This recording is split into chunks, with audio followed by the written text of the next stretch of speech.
अस्सलाम वालेकुम students, welcome to Amjad Umar academy. हम लोग बहुत ही अहम टॉपिक पढ़ने जा रहे हैं। बहुत ही अहम टॉपिक इस चैप्टर 22 वेरिएशंस एंड जेनेटिक्स का आखिरी टॉपिक है। टॉपिक का टाइटल है diabetes mellitus and it's genetic basis. इस लेक्चर में हम देखेंगे कि ये एक हेरेडिटरी डिसऑर्डर है या नहीं, ये एक मल्टीफैक्टोरियल डिसऑर्डर है, और फिर ये कि इसकी दो टाइप्स हैं, दो मेजर टाइप्स हैं, IDDM एंड NIDDM और MODY। इसको डिस्कस करेंगे इस लेक्चर में, और ये बहुत अहम लेक्चर इस हवाले से भी है कि इसमें बहुत सारी कन्फ्यूजन्स हैं। एट द एंड हम ब्लड प्रेशर और उसके कॉजेटिव फैक्टर्स जो हैं वो डिस्कस करेंगे। स्टूडेंट्स, डायबिटीज़ मिलाइटस, जिसे उर्फ़ आम में ज़ियाबेतस या शुगर भी कहते हैं, आज बहुत कॉमन एक डिसऑर्डर है। ये एक हेरेडिटरी डिज़ीज़ है। ये बड़ी हैरानी की बात होगी आपके लिए कि ये एक हेरेडिटरी डिज़ीज़ है, ये एक विरासती डिज़ीज़ है। क्या ये टोटली हेरेडिटरी है? अगर पेरेंट्स में हो तो ऑफस्प्रिंग्स में लाजमी होती है, या इस पे कुछ और फैक्टर्स भी असरअंदाज होते हैं, ये हम देखते हैं।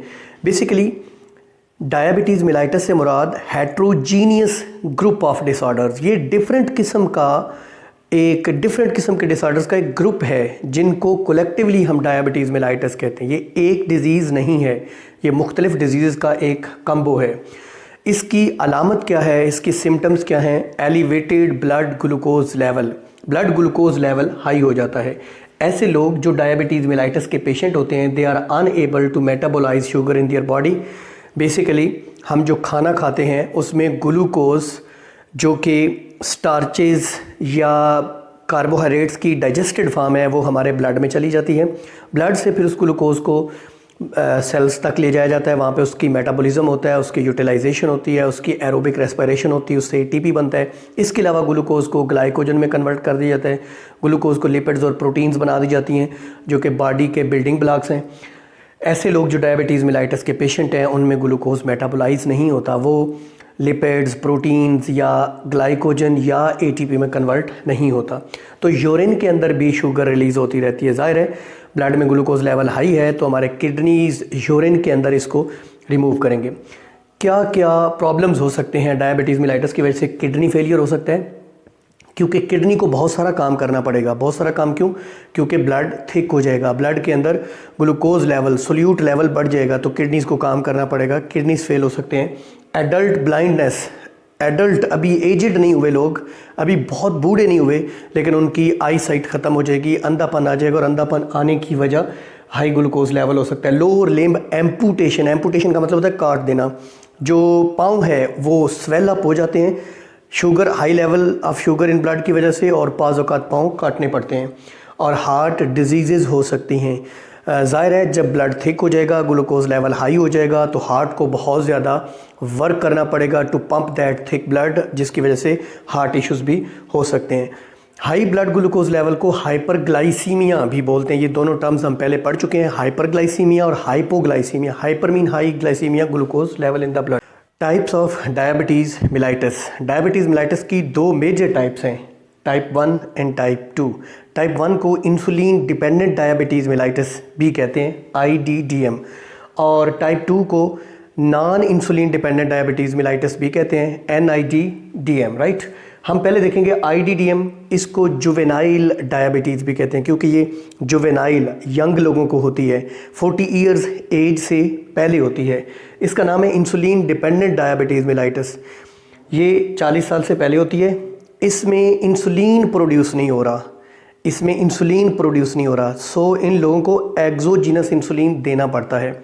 एंडोजीनस इंसुलिन वो जो हमारी बॉडी के अंदर पैदा होता है, एक्सोजीनस जो हम इंजेक्शंस लगाते हैं, जो बाहर से, बॉडी के बाहर से लेना पड़ता है। ये इंसुलिन पर डिपेंडेंट होते हैं, क्योंकि इनकी बॉडी में जो बीटा सेल्स हैं, हमें मालूम है कि पेंक्रियाज के अंदर आइलेट्स ऑफ लैंगरहैंस, मेरा आप लेक्चर देख सकते हैं इसके ऊपर, दो सेल्स होते हैं, अल्फा सेल्स, दो तरह के सेल्स होते हैं, अल्फा और beta cells. Islets of Langerhans में बीटा सेल्स इंसुलिन पैदा करते हैं और अल्फा सेल्स ग्लूकागान पैदा करते हैं। इंसुलिन ग्लूकोज लेवल बढ़ने नहीं देता, ये कम रखता है, और ग्लूकागान कम होने नहीं देता, ये ज़्यादा रखता है।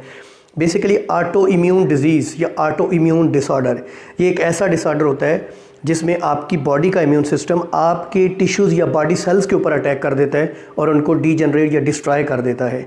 ये अक्सर औकात वायरल इन्फेक्शन की वजह से होता है। वायरल इन्फेक्शन हुआ, वो वायरल इन्फेक्शन आपके पेंक्रियाज या बीटा सेल्स में चला गया, वायरस बीटा सेल्स में चले गए और आपकी बॉडी ने आपके उन बीटा सेल्स को ही डिस्ट्रॉय कर दिया, जिससे इंसुलिन प्रोड्यूस नहीं हो रही।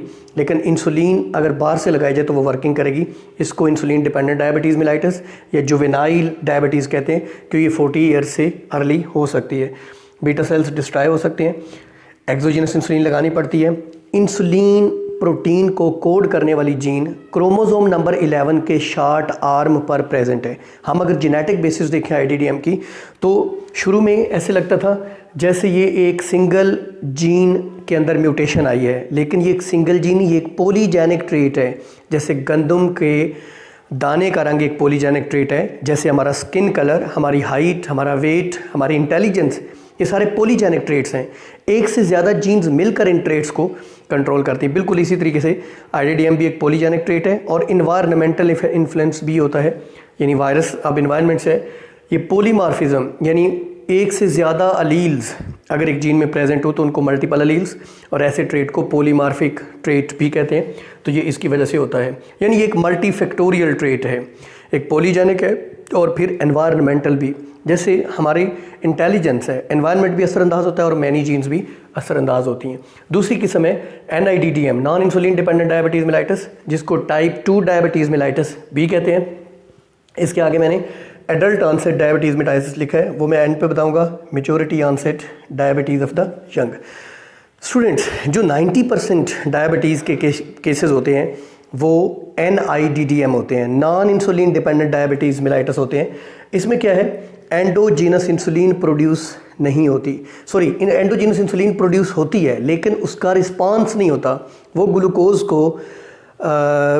को यूज़ अप नहीं करवा सकती, वो असर नहीं कर सकती, क्योंकि रिसेप्टर सेल्स हमारी बॉडी में रिसेप्टर सेल्स या रिसेप्टर्स जो सेल्स के ऊपर प्रेजेंट होते हैं, जिन्होंने इंसुलिन, जहाँ पे इंसुलिन ने जाके इफेक्ट करना होता है वो प्रेजेंट नहीं होते या वो वर्किंग नहीं होते, जिसकी वजह से इंसुलिन का वर्क नहीं हो पाता।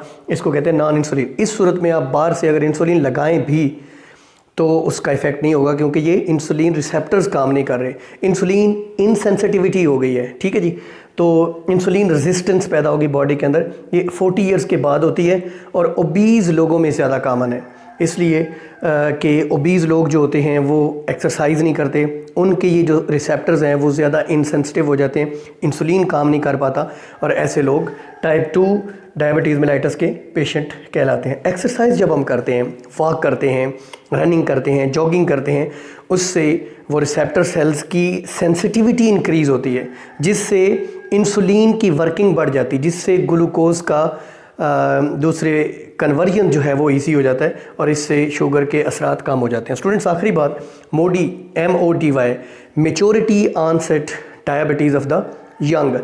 ये जो टाइप 2 है, कुछ लोगों में 2 to 5% लोगों में 25 साल से पहले हो सकती है। ये एक मोनोजेनिक इशू है, ये टाइप 2 ही है लेकिन उससे थोड़ी सी डिफरेंट है। उससे थोड़ी सी डिफरेंट कैसे, वो एक मल्टीफैक्टोरियल है और ये एक मोनोजेनिक म्यूटेशन की वजह से होती है।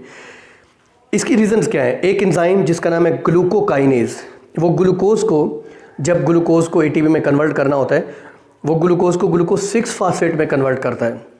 ये ग्लूकोकाइनेज एंजाइम नहीं बनता, म्यूटेशन होगी, ग्लूकोकाइनेज एंजाइम या ग्लूकोकाइनेज प्रोटीन नहीं बनी, जिसकी वजह से ग्लूकोकाइनेज एंजाइम्स ना बनने की वजह से ग्लूकोज 6 फॉस्फेट में कन्वर्ट नहीं हो पाता।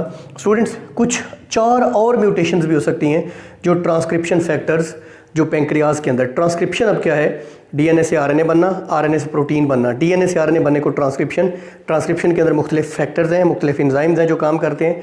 अगर वो भी ना बने तो ट्रांसक्रिप्शन प्रॉपरली नहीं होगी, और अगर ट्रांसक्रिप्शन प्रॉपरली नहीं होगी तो उससे ये प्रॉब्लम हो सकता है।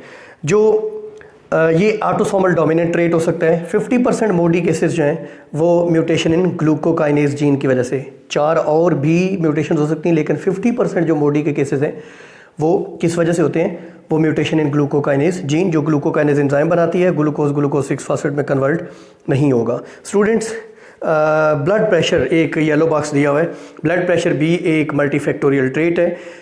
सिस्टोलिक ब्लड प्रेशर और डायस्टोलिक ब्लड प्रेशर। सिस्टोलिक होता है 120 mmHg और 80 होता है डायस्टोलिक mmHg मिलीमीटर हाइड्रोगैरम।